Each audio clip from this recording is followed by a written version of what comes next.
Hello everyone, I am Mrs. Ben Rebah Ines, and I will be doing a number of exercises and fun activities with you that are meant to make you revise the program that you have carried on in the school during the 2 terms, term 1 and term 2. I have prepared a lot of activities, fun activities, but I didn't do that alone. I did it with the help of our ELT inspector, Mrs. Ilham bin Sulaiman Mansour, to whom we owe too much credit. So, are you excited? Shall we start? Let's go. Now, normally, before I start showing to you that, I need to remind you of the safety rules. You know, we are suffering from a nasty pandemic all around the world, so we have to take the needed procedures in order to be safe from this pandemic. So please don't forget to wear a face mask, like it is mentioned here in the picture, and use the hand sanitizer. And then don't forget to disinfect your workplace because, you know, especially in the exam day, don't forget to disinfect that place to not get infected. Now, we need also to remember to respect the physical distancing, always 1 meter from each other. And then please avoid gatherings. I know you are missing each other, but you shouldn't be together in huge numbers. Then don't forget to avoid touching your face. Great. So here we have 3 words: cousin, grandfather, and father. Cousin, grandfather, and father. Now find out, please, what is common between these 3 words. Can you try? It's easy. Normally, those 3 words are connected to family because there are 3 family members. So here we have, So we'll start with the review session number 1. And the best way to start this session is with this wonderful proverb. As you can see in here, it is mentioned in time of test, family is best. Now, I guess you are considering that because of the difficult conditions we have been living this period because of the coronavirus, and we didn't find other people except our families to be protected and to feel safe in our houses, in our homes, if you want. So here, our module is going to be about family life, as you can see in here, okay? So in this module, we are going to focus on 3 main topics. The first one would be about family relationships, the connections between the families. Then, of course, if we have relationships, we must have conflicts. So we'll have family conflicts. We'll talk about that too. The last one is family safety. How can my family make me feel safe? How can my family protect me? All those topics will be dealt with in this first module, family life. Now, in this module, our focus should be on language and the reading comprehension. So we're not going to tackle the 3 parts, language, reading, and writing. We'll be simply talking about language and reading comprehension in this session. Now, let's start with the language. Now, if I say language, it means I will be dealing with vocabulary and I will be dealing with grammar. Now, if I say vocabulary, please, in your books, you have a number of pages that are dealing with vocabulary items. After each module in the student's book, you have a word, you have actually a page called word list where you can revise the targeted vocabulary items that you have in each module. So in module number 1, you will have that in page number 34 as it is mentioned in the first table. As for grammar, you also have the same thing, but it is not in the student's book, it is in the activity book. And in this module in particular, you have that from page number 146 until page 148. Okay, now, so these, please remember that if you want to revise, if you want to carry on an organized revision, you need to go back to your book as well as the copybook. Now, let's start with the revision of the language part. So number 1 would be this one. So we need to complete the table with the needed forms. Let's start the first table. Now, if you can see here the word life. Who doesn't know the meaning of life? Life, the opposite of death. Now, this is the noun. If I say life, so the verb must be here I would say with the adjective first, which is alive, and then the verb must be live, the verb to live. So remember, live, I, alive, I. However, the verb, it is to live, I, if, okay? Now let's move on. In here you have the verb, which is the verb to agree. Can you see that? So we have the verb now, so we have to provide the noun and the adjective. Let's start with the noun. So the noun from the verb to agree is agreement. And the adjective from that is agreed. So we say something is agreed on. Now let's move on to the next word, which is relation. Our verb from the noun relation is the verb to relate. It is related to something. We relate to something. So that is the verb. And here it's the adjective. We say something is related to something or to somebody.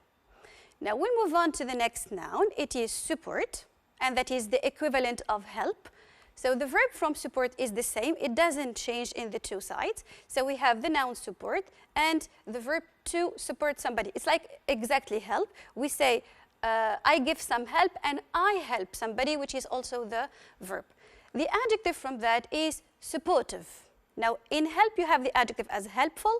However, here in supportive you have the adjective supportive, if at the end. Now we'll move to the word behavioral. Normally this is a word that should normally be a little bit complicated for you, but it's okay. I will just explain the meaning of behave. If I behave, that means I will do something in the right way. I will be acting in the appropriate way. So that's why in the classroom sometimes your teacher will say to you, behave, behave. That means please respect the classroom, behave. You should act in the correct way. So the verb is to behave. The noun is behavior.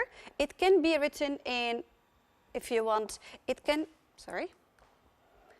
be written in OUR, as you can see in here, or it can also be written in OR because it is the American way of writing it. So both ways are correct. You choose which one you want to write with. Now, we want to move on here to the adjective. The same thing for behavioral. If you choose the American way, so behavioral would be written like that, with simply one O. If you choose the British way of writing it, so we'll write it like OURAL. So that is the meaning of behavioral. Now, let's move on to the next verb, which is to obey. Now, this is the verb to obey. If I obey somebody, that means I will say yes to everything. Now, normally we are supposed to obey our parents. We are supposed to obey the people who are older than us. That is the meaning of obey. Now, the noun from the verb to obey, it is obedience. And the adjective must be obedient. Okay? So I will give my obedience, I will show my obedience so that I am obeying, I obey, and I am obedient. Okay? Now, the last adjective we are having in here is demanding. That means you ask too much from people.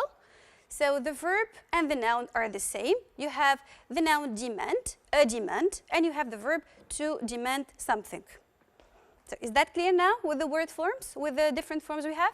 So remember, in all the modules, we'll be focusing on this exercise, and we will give you the different word forms of the words that are found in each module. So let's move on to the next one. It's another fun exercise. So we'll be focusing on pictures. Can you see this one? Can you see picture number 1?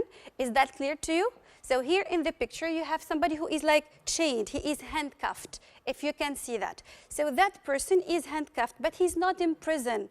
He is not there. He is simply in front of the computer. He is in front of the PC. So he is simply addicted. Somebody is addicted. He cannot stop using something. The second picture, it is showing a little bit of magic. So this is easy, I guess. It is magical.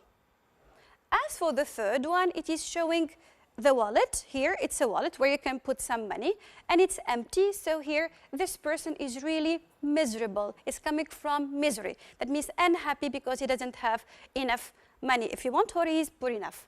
So these, again, are addicted, number 1, magical, number 2, and miserable, number 3.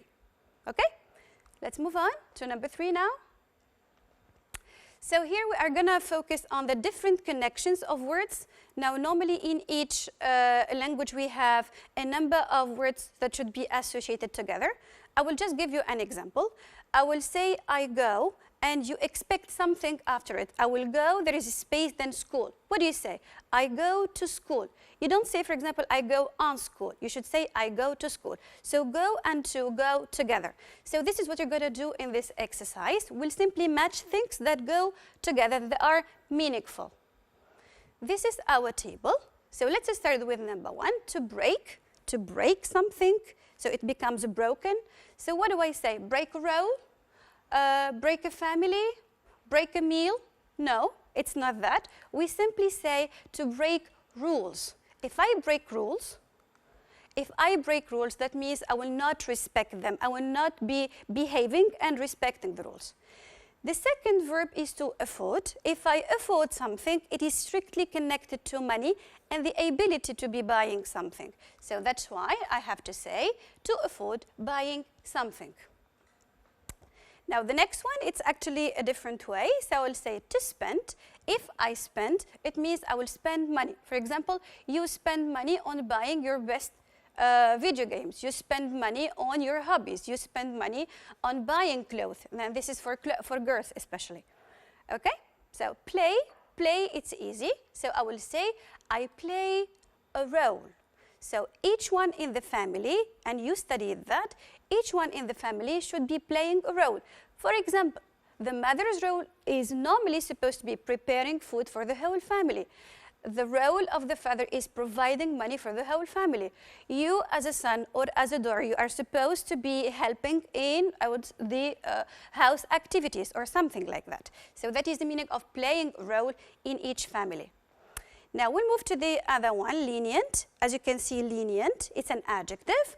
And lenient means flexible, permissive. It allows you to do things. I would say not saying no about something. So normally these are mothers. So lenient mothers or a lenient mother. That is the next answer. Then we have an extended family. You see, an extended family, nowadays we don't really have extended families, but in the past we used to have a lot of family members living together. So that's why we call that an extended family, a large family, not just a small one, a nuclear one. The last word is to cook. Of course, if I say I cook, that means I will prepare something to be eaten, food. So I cook a meal. So in this way, I will have all those words associated together. Okay? Now let's move on to another language exercise. And it's even more fun, this exercise. Now in this exercise, you are supposed to complete the missing words. You have just 1 or 2 letters given, and you are supposed to give the rest of the letters. Here you have a rule to respect, because here you have the number, you have the number of dashes is exactly the same like the number of missing letters. So it's exactly the same. You have to pay attention to that. Okay? So let's start reading this paragraph. So Mr. Dawkins is the school crossing guard. He explains the school's say we are having 4 dashes missing, and then you have rules. Now, we started with those 2 slides at the beginning of this review session. It's normally an easy word to find. So here you have safety rules. We need to respect the safety rules. About, and then here you have the word streets. If you have the word streets, what do you do to streets? Do we cut them? Do we break them? I don't know, what do we do exactly? Normally, the only thing we can do actually in this paragraph to streets is simply crossing streets. I cross the street. So here you have crossing the street. Then now listen to Mr. Dawkins. Now walk in a single line, one behind the other. Look ahead and never turn around to talk to your friend. You should always stay inside the crosswalk lines on the street. Drivers know they. And here you have stop. When they should stop. When they have somebody or when they have some students walking inside. When cars are crossing and people are passing by, so normally the only activity cars should do or they would say more than should, it is actually must. It's an obligation. Otherwise, they will cause great damage. So they must stop when they see those students walking inside the crossing lines. Then we have everyone has to. Here, the orders. What do we do to orders? We simply obey orders. So here we saw that word in the above mentioned exercise. So we obey the orders. Anyone, or if here, if anyone disobeys, he will put himself at, and you have 1, 2, 3. So it's something at, so at risk. That is a whole expression, and we say at risk. That is a whole expression that you have to pay attention to. Okay? So let's move on to the next exercise now. It is number 5, and we have to concentrate on providing the comparative of the following adjectives. Now we are done with language or vocabulary if you want, and here we're going to focus a little bit about grammar if you want. So let's have a table. So we're going to practice the direct rule, if you want, of making the comparative. If you just know in the comparative form, if you want to put an adjective in the comparative form, we have actually 2 things to do. If it's a short adjective, a small one, like tall, short, big, something like that, we simply add ER at the end. And here is the first example, taller. So you can see in red, you have ER because it's a short adjective. So we just say somebody is taller than somebody else, taller. Now the next one, it's affectionate. You can see it is not a short adjective. It is more than 1 or 2 syllables. It is a long adjective, so I cannot put ER at the end. That's why I shouldn't say, for example, affectionater. It's not possible. It's even heavy in saying that. So English people have opted for other solutions, and they have said we have to say more affectionate. So we say more affectionate. Now, let's move on to the next adjective. If you can see there, that is close. Okay? Now, is a close a short or long adjective? It's clear. It's almost like the first one, tall. So I have to say closer, closer. The other one, hazardous, it looks like the second one, so it's a long adjective. That's why I have to say more hazardous, more hazardous. The next one, it's also a long adjective. It's the same rule. I have to say more aggressive. Okay? Now let's concentrate on the 2 last ones. You have safe and clean. If you can see that, here there are 2 short adjectives, so I have to say safer, and another one, I have to say cleaner, okay? So here, because it's ending in E, so I cannot add another E, so I will have safer, it's not possible. I will simply put the R, okay? And here it's cleaner, so I can add simply the ER, and it's easy to make as a comparative rule if you want, okay? So these are a few examples of comparative adjectives, and they are easy to do. I would say it's easy for you to do them. So let's have a look at this exercise.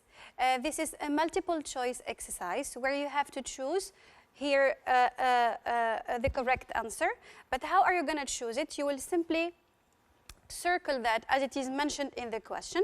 You will not underline, you will not cross, you will not tick, you will simply circle that. So in this type of exercise, I have first to focus on the context. So I have to read the whole paragraph, and then I will move on to what is before and after the parenthesis to make out what I need in the space in particular.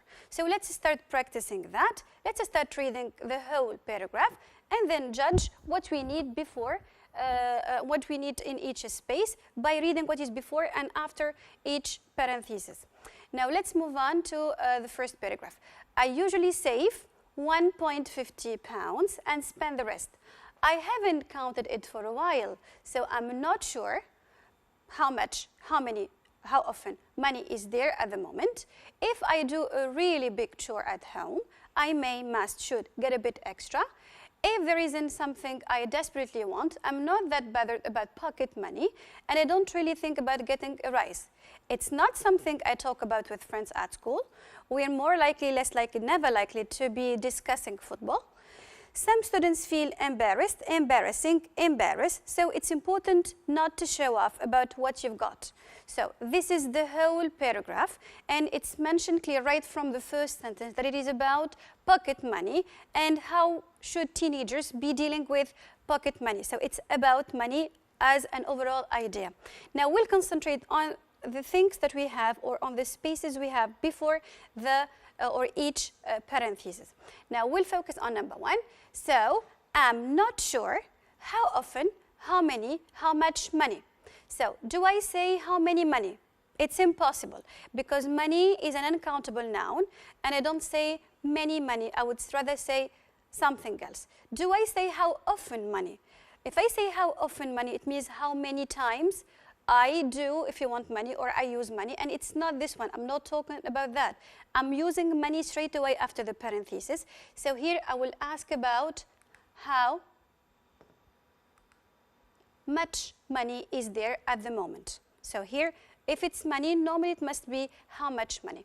Now I will move to the next one. If I do a really big chore at home, it's a subject. So after that, I need a verb. The verb is right after the parenthesis. So here it's clear. What is between the verb and the subject is a modal. And here I have three modals that express three different things. I have may, I have must, and I have should. May is for possibility, must is for obligation, and should is for advice. Now in this situation, we have may, because it's possible for me to get a little bit extra if I do something nice to my mom. I clean the car, or I clean the garage, or I do something like this. We move. If there isn't something I desperately want, I'm not that bothered about pocket money, and I don't really think about getting a rise. It's not something I talk about with friends at school. We talk about ourselves. This is not something I discuss with somebody, my friends at school, because we are, that means we're the short form, more likely, less likely, never likely to be discussing football. So here at the beginning I said it is not something we talk about at school. If it's not, that means you will not discuss that. So we will discuss another thing. This must be, we're more likely to be discussing football. I'd rather discuss football than talk about money, which is different from one person to the other. Then some students feel, I'm continuing the idea, I'm carrying on the idea, I'm explaining further. Some students feel, and here I have embarrassed, embarrassing, and embarrassed. So they feel, that's a feeling. So I need an adjective. I cannot be using something like embarrassing or embarrassed. These are two adjectives, so they may be possible. But I have the verb embarrass. It's eliminated because I already have the verb feel. So I am left with those two adjectives. Which one will go here? So some students feel. They feel. It means the action is happening on them, and they are people. So I have to say embarrassed. Some people are embarrassed. They are shy, a little bit shy, to not show off. So this is the exercise. So if ever you have such an exercise, always remember the strategies. Now, another famous exercise, and those who speak English all normally know, the fill in the blanks exercise is the most famous language exercise ever. So we'll concentrate on that. So we are supposed to look at this box and fill in the words in their appropriate places. Now, before we move on into the answers, or giving the answers, I need to draw your attention to the strategies you have to concentrate on to do that exercise.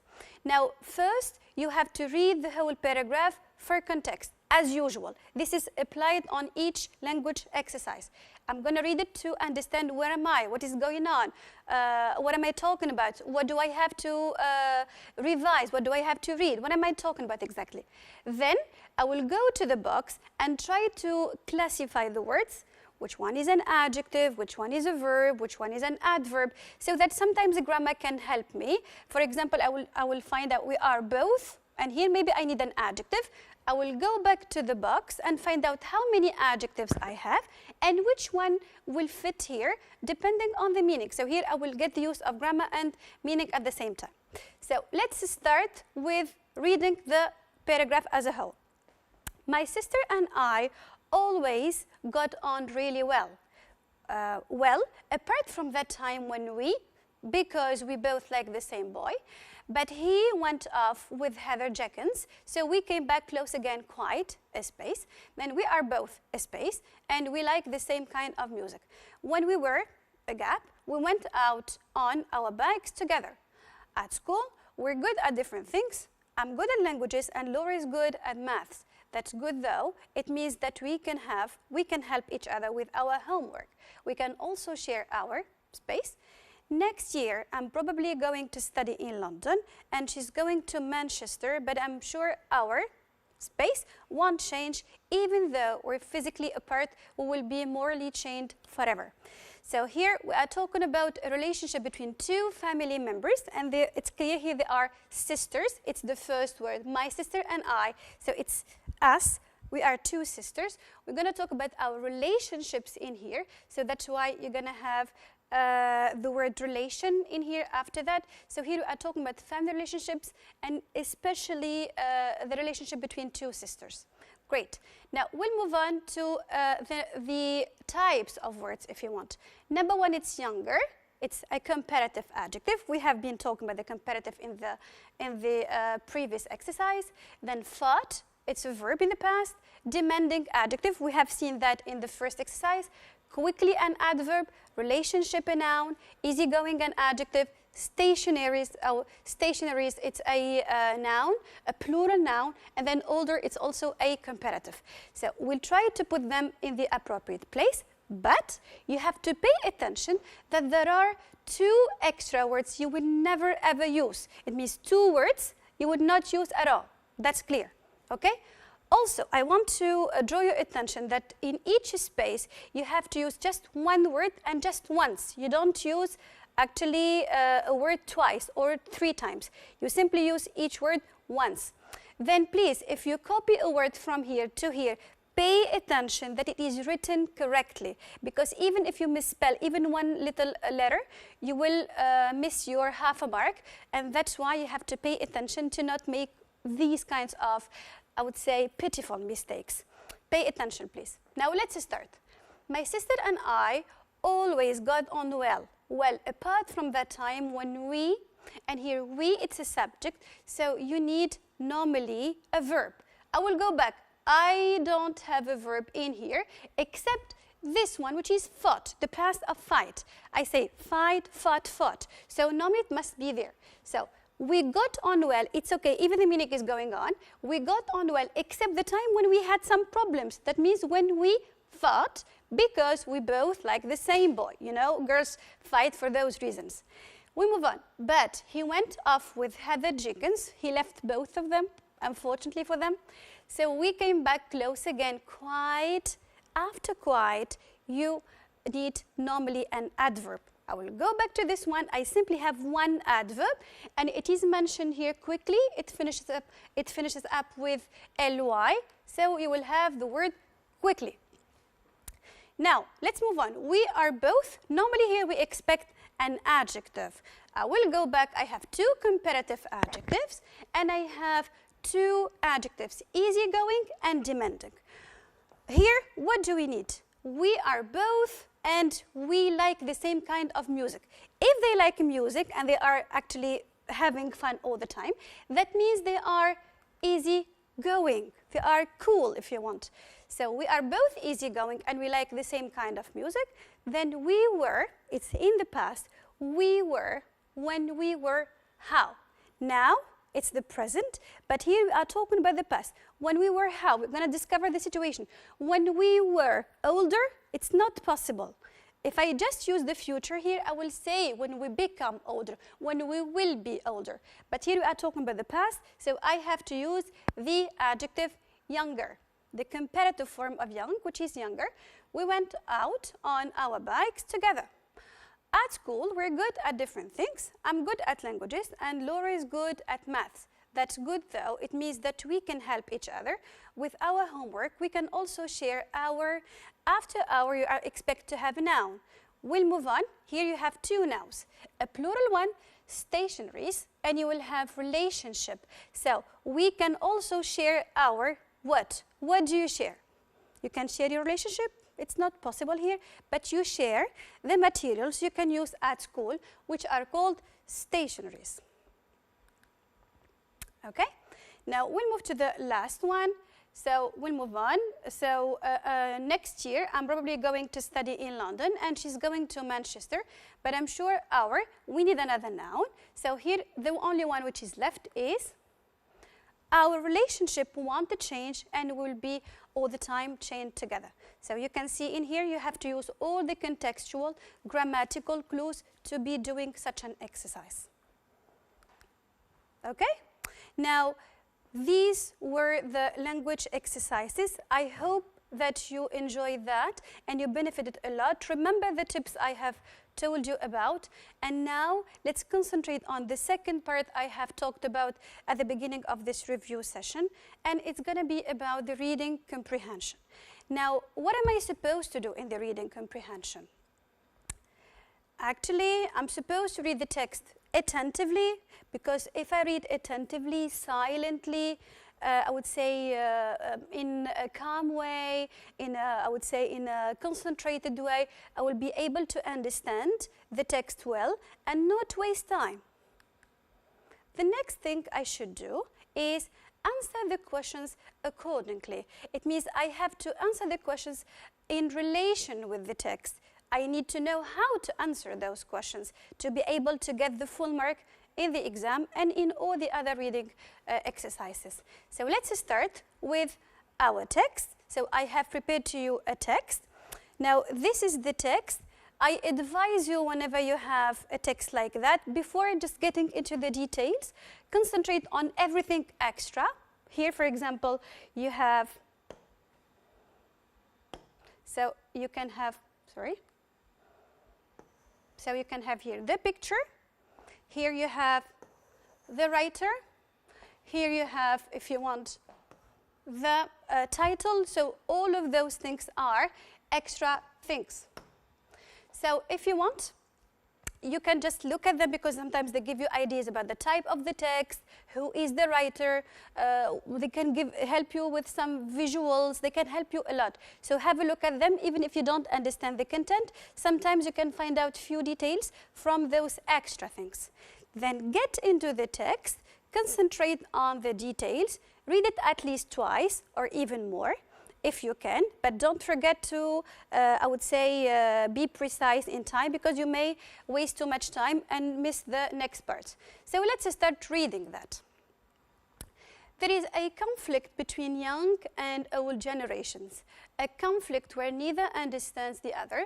The generation gap was assumed to be dead when seeing people in their 40s shopping in the same clothing stores as people in their 20s and listen to the same sort of music. It means there is no generation gap.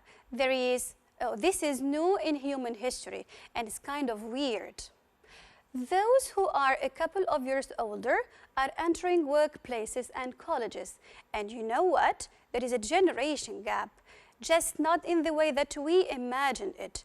It's not about style. It's not about taste in music. It is about battles and power. Back in 2006, when the generation gap was believed to have disappeared, the word family violence came back to the scene. The younger generations do no longer fight about trendy clothes or strange haircuts. They brought the debates about a range of human rights issues: freedom of speech, child's rights, the Me Too movement, equality between siblings, and many other rights. This new way of looking at the world has resulted in new age conflicts, whereas in the past, older people were blindly obeyed in all cases, whether they were right or wrong. Although it was believed that by listening to Rihanna and skateboarding to school, the generation gap could be defeated, it seems that generation conflicts will never end until the end of humanity. So this is a text by Bridget. Here you can find out it's Bridget Delaney, and she is a writer in the Guardian Australian magazine, and it's an up-to-date text. You can go back to the source, you will find this one. You can find actually the whole text. You can read and enjoy it. Okay, so these are the reading comprehension questions. Normally, we need to start with the general questions, and then we go into more details in the next questions. So normally in the first question, you have tick the correct answer. So I'm going to tick the correct answer, and if I say tick, it's tick, not cross, not circle, not underline, as I was telling you in the language exercise above. Now here the text is an article, a story, a letter. So pay attention. It is an article, a story, a letter. Let's start with the last choice in here. If it's a letter, normally you should have dear friend, dear Tom, dear mom, dear I don't know who. And then at the end you'll have yours, yours faithfully. So actually from the shape, from the form of the text, from the extra things, it is not a letter. So those things can help you. It's eliminated. Now then, it's a story. If it's a story, you have to pay attention to the use of the past. And here I want to go back to the text. Here we have there is, you have this is, and you have do no longer.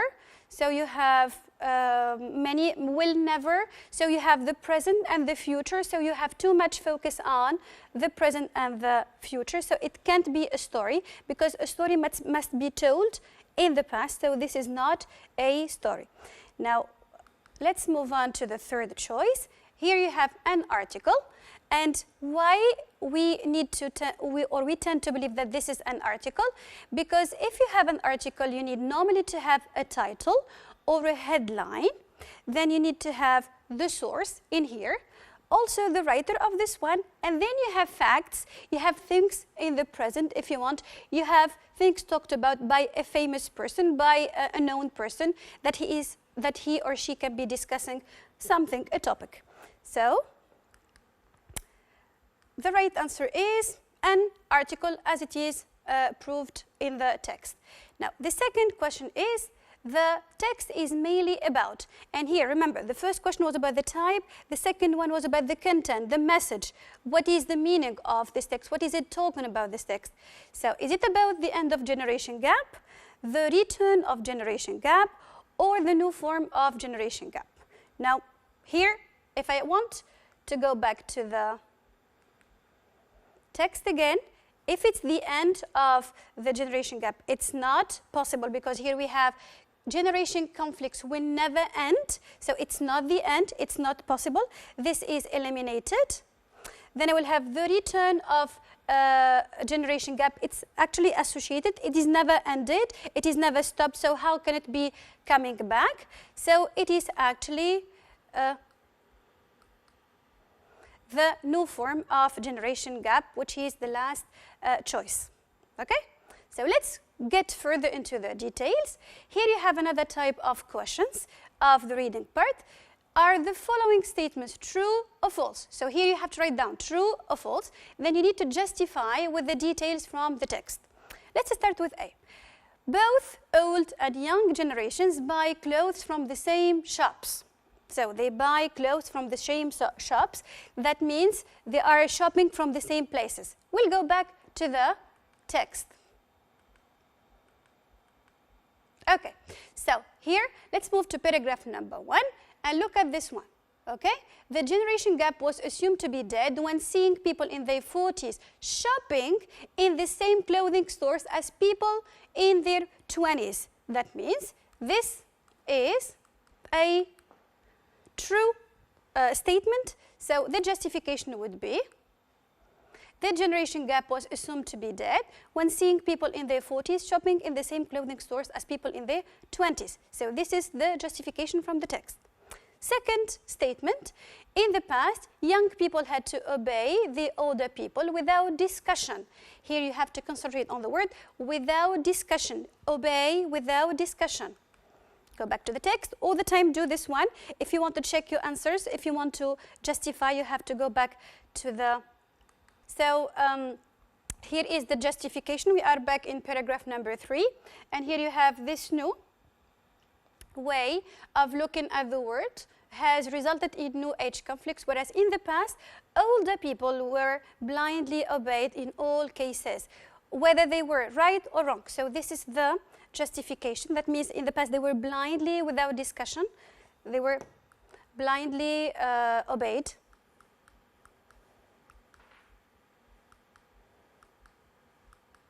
Okay, so in the past, older people were blindly obeyed in all cases, whether they were right or wrong. This is the justification. Now let's move to the next one. 3, find out in the text a word meaning the same like, and here you will have that word in paragraph number 1. So normally in this type of questions you have to concentrate on 2 things. You need to find out the equivalent, that means something that has the same meaning, a word that has the same meaning, and also it must necessarily have the same form. It means if it's an adjective, the word you are looking for is an adjective. If it's a verb, the word you are looking for is a verb. And it's the same like that. So here our answer should be, we'll go back to the text again. So every now and then you need to go back to the text. I'm reminding you.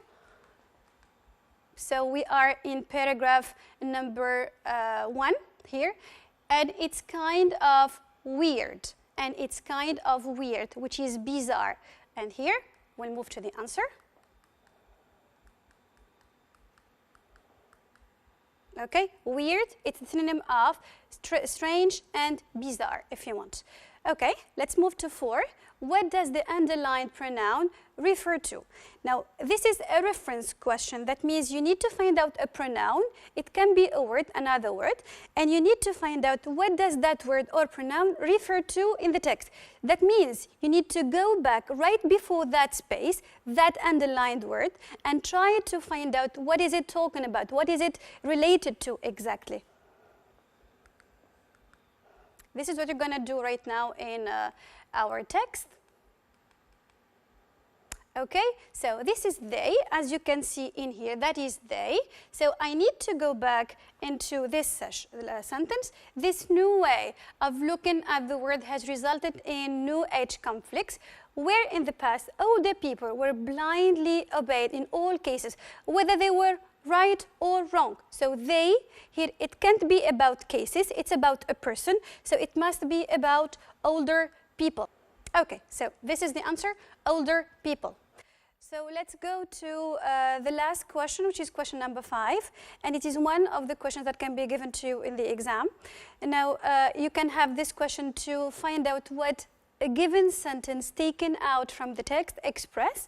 So in here you have this sentence. Although it was believed that by listening to Rihanna and skateboarding to school, the generation gap could be defeated, it seems that generation conflicts will never end until the end of humanity.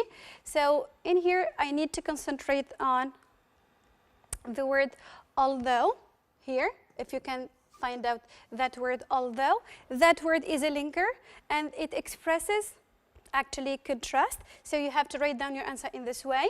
This sentence expresses contrast or opposition. If you want, you can use also that word, as it includes another, or as it includes, excuse me, although, which is a linker of contrast or opposition. So this is how you should be answering that question. Thank you for watching. I hope you have enjoyed this lesson, and I'm promising to many other surprises in the next review sessions. Thank you and see you next time. Bye.